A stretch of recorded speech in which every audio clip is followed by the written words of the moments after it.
bien le bonsoir tout le monde, on se retrouve dans cette nouvelle vidéo, excusez-moi pour les bruits de chaise, où qu'on va parler de One Piece. Voilà, je l'ai dit dans une vidéo récemment, je crois.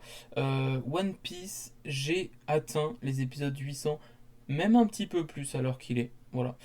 Non, je l'avais pas, je crois que j'ai du live de Mangatech qui est tourné, qui va sortir, juste il faut que je fasse un peu tout ce qui est montage, genre montage entre guillemets, je fais pas non plus du montage de qualité, je ne sais pas faire tout simplement. Mais juste voilà, il faut juste que je cut un petit peu parce que bon, il y a plein de scènes, voilà. Mais du coup, voilà, ça spoil un petit peu, beaucoup, euh, la Mangatech en fait, qui est, voilà, qui est le nouveau décor un petit peu, où on voit beaucoup de choses très importantes. Et du coup, tout simplement, on va parler de One Piece, des épisodes 700 à 800.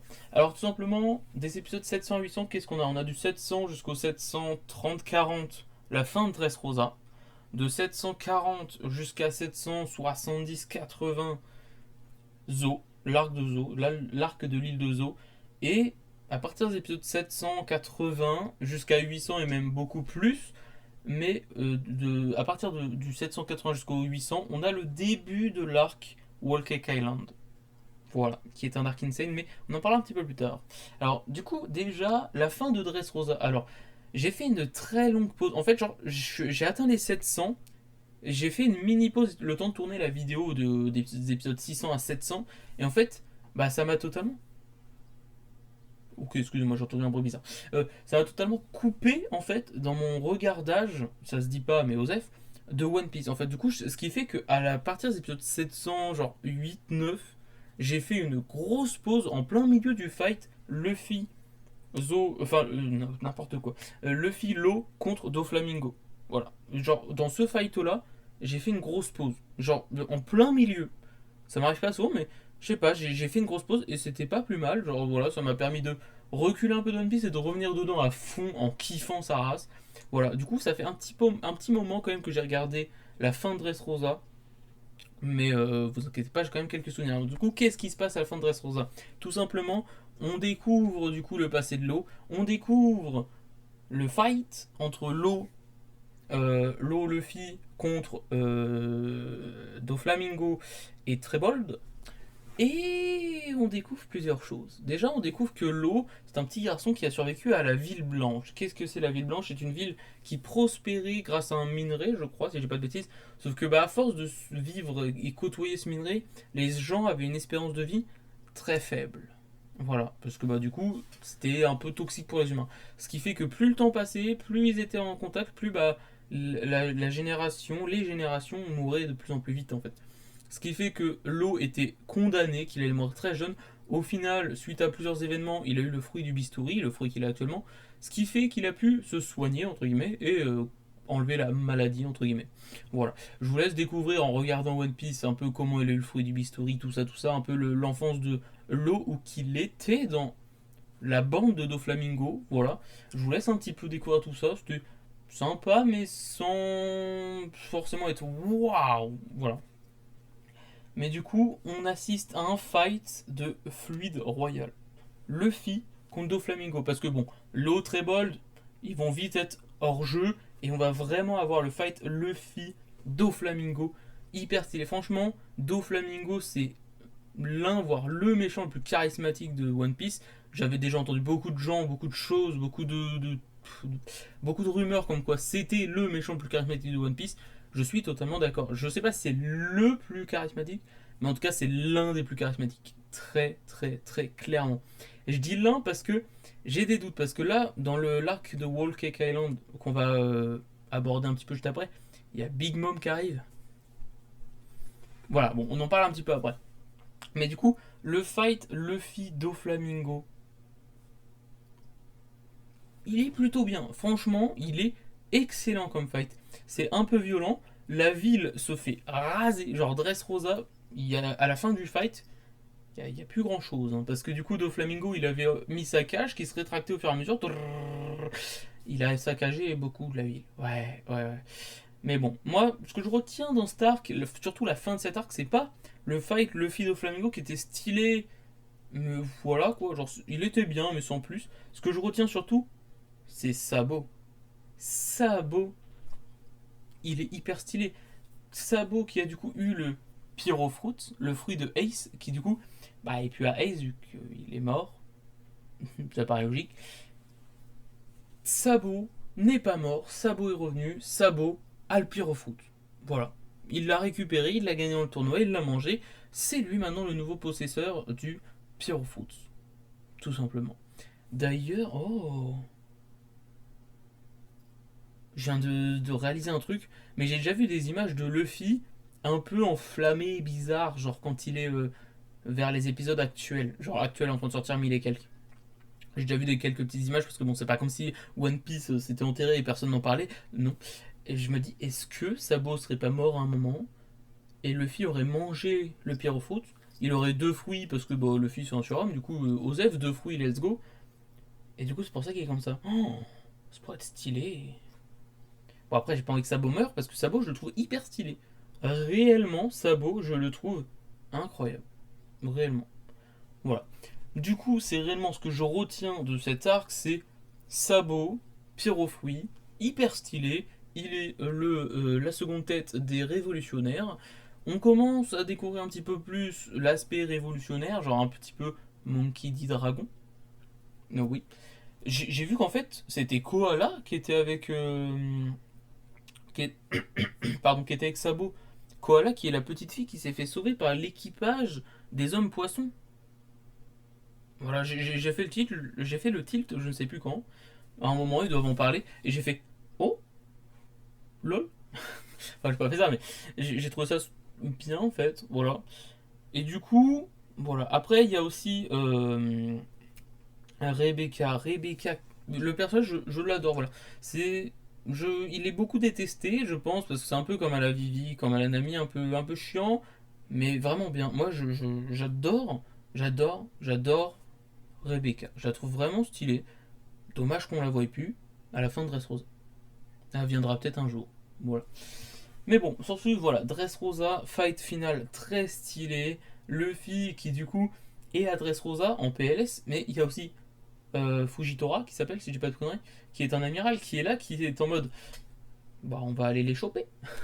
Enfin, ils vont pas les choper parce que Fujitora c'est un good guy. Il a vu que Luffy avait sauvé totalement toute une ville et du coup il a laissé le petit hasard choisir. Du coup pendant plusieurs jours il a lancé un dé jusqu'à ce que se tombe sur le chiffre qu'il a choisi pour aller choper Luffy. Plusieurs jours Luffy a eu de la chance. Le dernier jour non, sauf qu'il était apte à partir, il s'est barré. Voilà. Du coup très très très stylé. Franchement, Dressrosa c'était un très bon arc de A à Z. Genre pour le coup, il n'était pas forcément long à se lancer. Parce que en fait, le tournoi a commencé très vite en fait. Genre réellement. Le tournoi a commencé hyper vite, ce qui fait qu'il y avait déjà un peu de fight dès le début.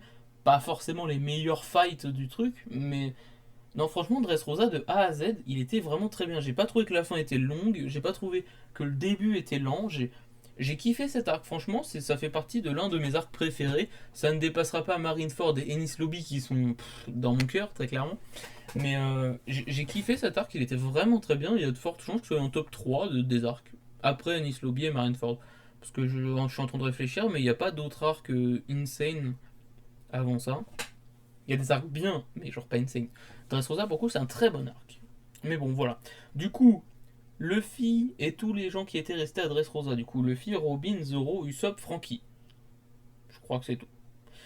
Ils rejoignent sur l'île de Zo l'équipage de l'eau. Enfin, du coup, l'eau était à Dressrosa aussi. Mais ils rejoignent l'équipage de l'eau, plus du coup ceux qui étaient allés à Zo Sanji, Chopper, Nami, Brook et Momo. Oui, c'est vrai qu'il y avait Kiemon aussi. D'ailleurs, ils ont retrouvé Kanjuro euh, à Dressrosa, tout simplement. Et du coup,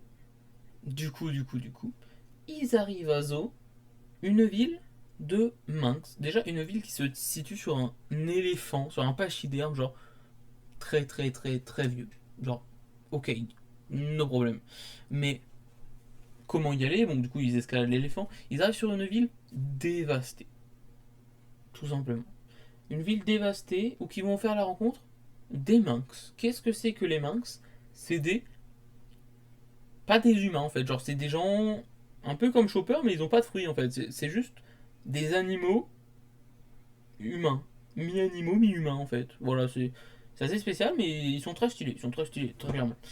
Mais du coup, ils vont découvrir ça, ils vont apprendre que celui qui a ravagé la ville, c'est Jack, qui est un, un membre de l'équipage de Kaido, l'empereur. J'ai très hâte de voir Kaido, très clairement.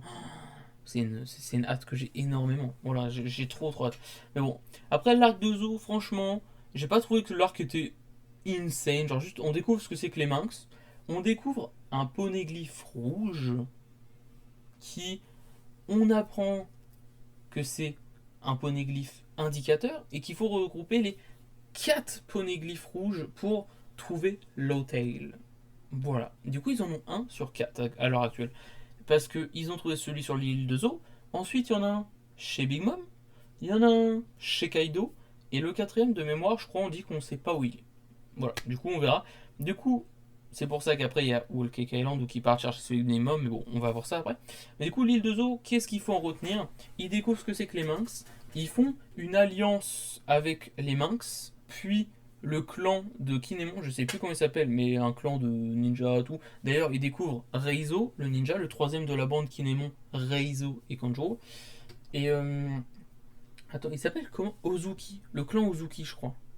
Je crois que c'est ça. Mais du coup, il y a un petit groupe qui se fait entre le clan Ozuki, l'équipage des Mugiwara et les Minx. Voilà, tout simplement. D'ailleurs, j'ai oublié de le dire, mais à la fin de Dressrosa aussi, Luffy chope ses premiers vassaux, tout simplement. L'équipage de Bartolomeo, l'équipage des géants d'Airojin, je crois qu'il s'appelle.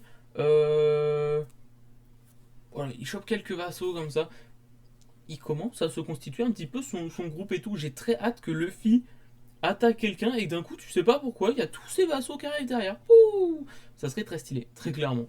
Mais du coup, l'île de Zo, faut en retenir qu'ils ont découvert le premier poneglyphe indicateur. Et du coup, ça lance la recherche des trois autres. Voilà. Ils font une alliance avec les Minx et le clan Uzuki. Et tout simplement, leur plan après, c'est ils vont se reséparer. D'ailleurs, ça me fait un peu chier. C'est que déjà, ils s'étaient séparés à Dressrosa, l'équipage. Et là, ils se re-reséparent euh, pour la suite. J'ai trouvé ça dommage parce que c'est chiant. Déjà qu'ils sont pas énormément. En soi, ils sont 8 9 10 les Mugiwara. C'est pas énorme. Et ils se séparent en plus. Genre, à Dressrosa, on avait Luffy, Zoro, Usopp, Brook et Robin. Et là maintenant, on part du coup à Whole Cake Island, qui est le territoire de Big Mom, Totoland, et on est avec Luffy, bon ça en même temps normal, Sanji, Nami, Brook et mon cerveau, Chopper, voilà. Mais genre ils s'étaient déjà séparés, et puis là en gros c'est juste vraiment le groupe qui s'était barré à Zo en premier, bah maintenant il est parti avec Luffy et c'est parti. Voilà. Mais tout simplement, pourquoi ils vont à Whole Cake Island? Déjà pour avoir le poneglyphe rouge, poneglyphe indicateur, et pour également récupérer Sanji. Sanji, qui, dans cet arc, on découvre beaucoup sur lui. On découvre qu'en fait, Sanji, c'est pas n'importe qui. Sanji, il fait partie du Germa Double Six. Qu'est-ce que c'est? C'est tout simplement une très grande nation, très réputée, très forte, tout simplement, qui est une comment dire, qui fait partie de la famille royale en fait. Sanji fait partie de la famille royale des empereurs de Jarmas Double Six, entre guillemets.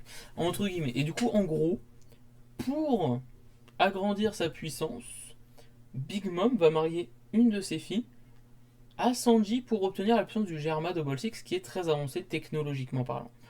Voilà. Et du coup, Sanji va se faire va avoir un mariage forcé tout simplement avec une fille de Big Mom.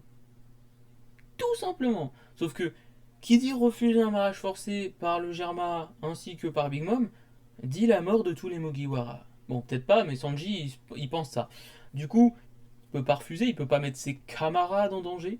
Du coup, il va retourner chez lui. On va apprendre son passé hyper tragique, mais hyper stylé. Enfin, hyper stylé dans le sens où que c'est hyper touchant, hyper bien fait en fait, mais c'est hyper dramatique, réellement. Sa famille, c'est des enculés à Sanji, sauf sa sœur, qui au premier abord, j'avais l'impression que c'était une grosse salope, très clairement, disons les termes, une grosse salope qui faisait la faux cul devant les gens pour après leur mettre un poignard dans le dos. Et finalement, non, elle se rend compte, je me rends compte qu'en fait, non, elle est vraiment très sympathique. Voilà, tout simplement. Et du coup, on découvre beaucoup du passé de Sanji.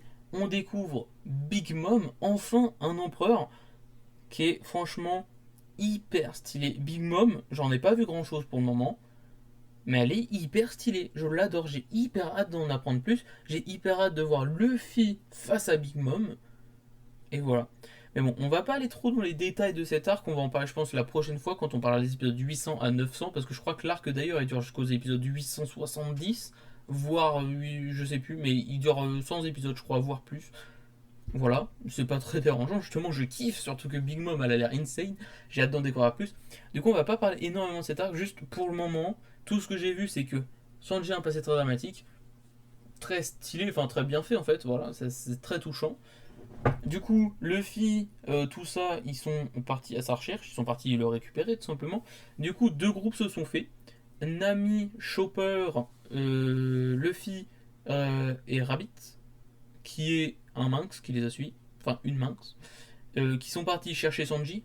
Et l'autre groupe qui est Brook et Pedro, un autre minx, qui sont partis chercher le Poneglyph. Voilà, tout simplement. Et c'est hyper stylé. Voilà, donc ils sont encore recoupés en deux, mais c'est pas très grave.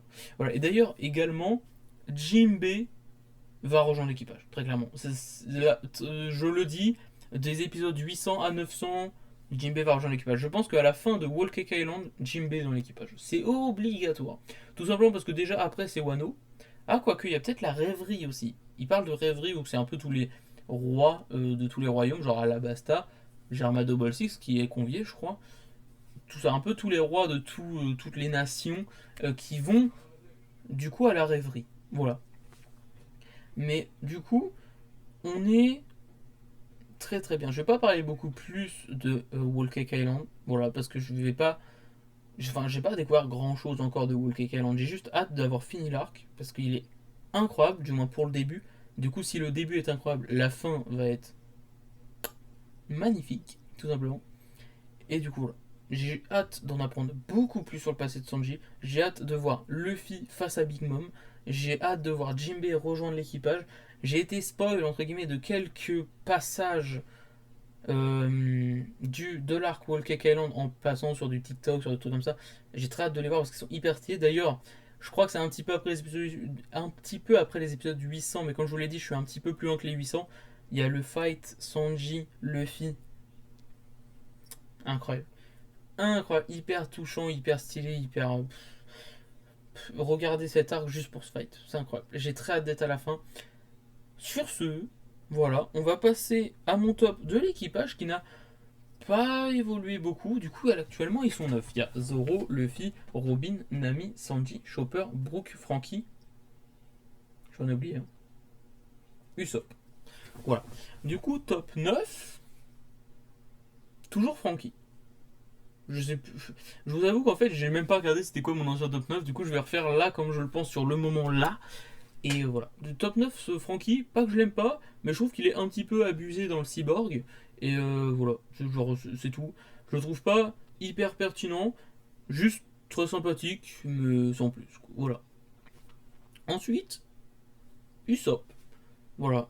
Il est bien, il commence à être vraiment de mieux en mieux, entre guillemets, mais juste tous les autres sont carrément mieux, quoi, tout simplement. Il reste quand même très sympathique, Usopp.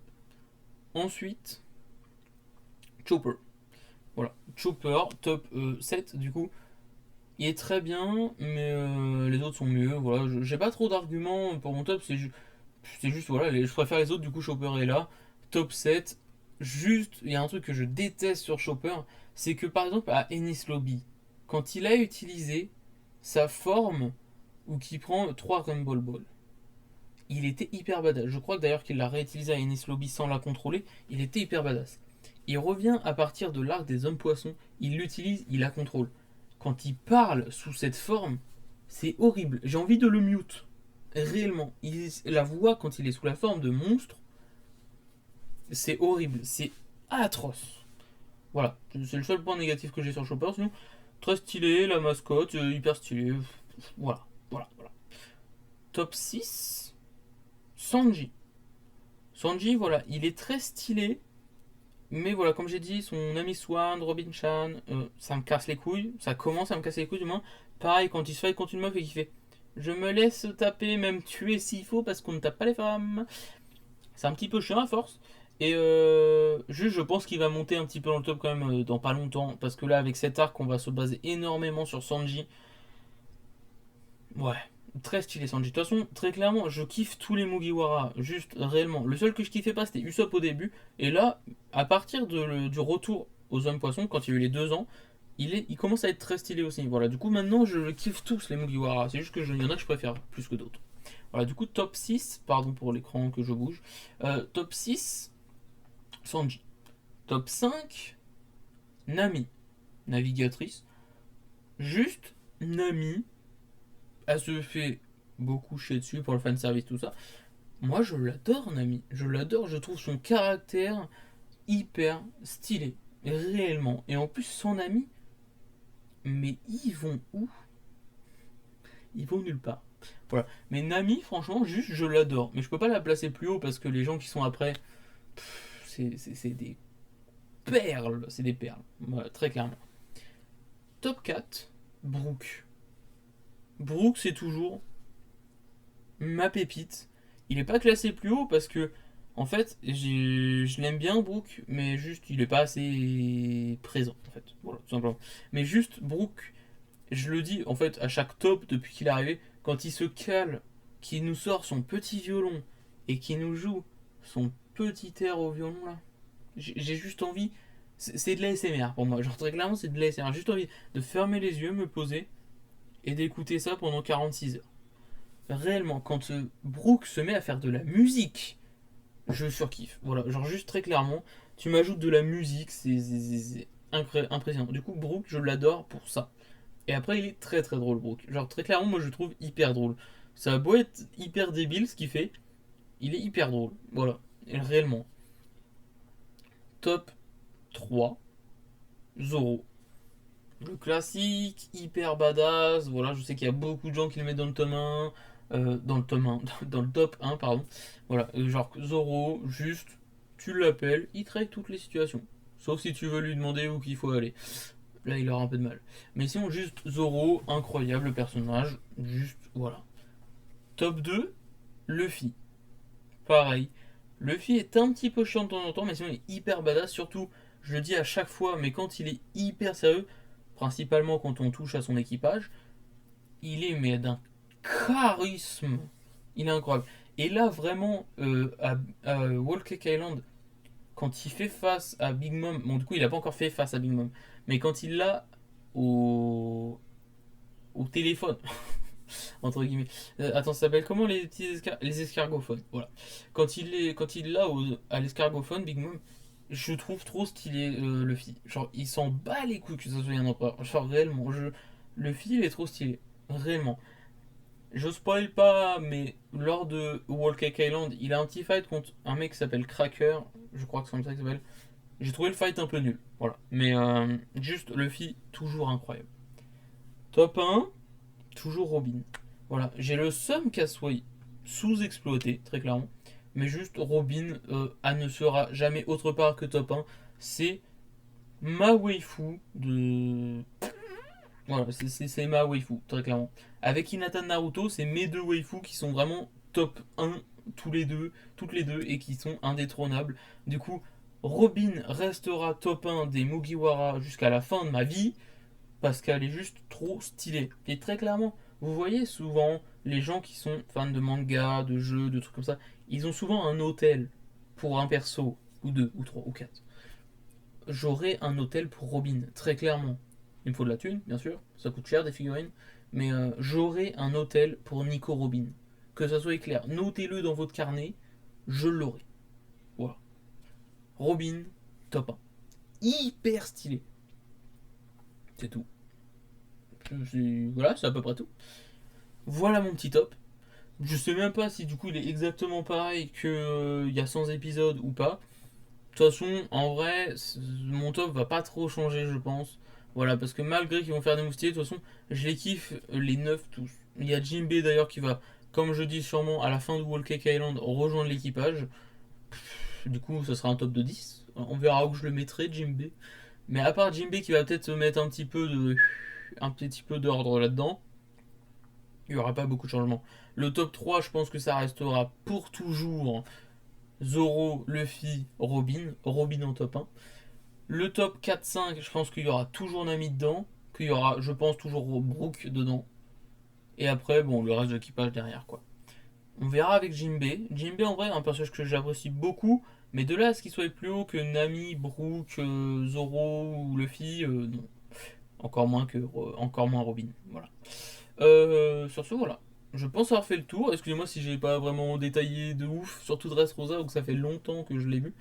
Voilà. Sur ce, petite dernière info, juste si vous voulez, je regarde tous les lundis soirs à 20h One Piece en live. Du coup, n'hésitez pas à venir. C'est avec plaisir que vous pouvez venir regarder One Piece avec moi. Du coup, actuellement, on est à Whole Cake Island. Dans les épisodes 810 et quelques, 815 peut-être, je sais plus.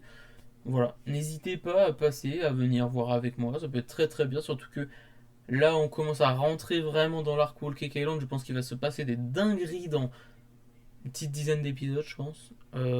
J'ai très hâte, voilà. Sur ce, moi je vous dis à la prochaine, tout simplement. Si vous venez de vous lever, passez une très bonne journée. Si vous allez en soirée, passez une très bonne soirée. Si vous allez vous coucher, passez une très bonne nuit et sur ce, à la prochaine.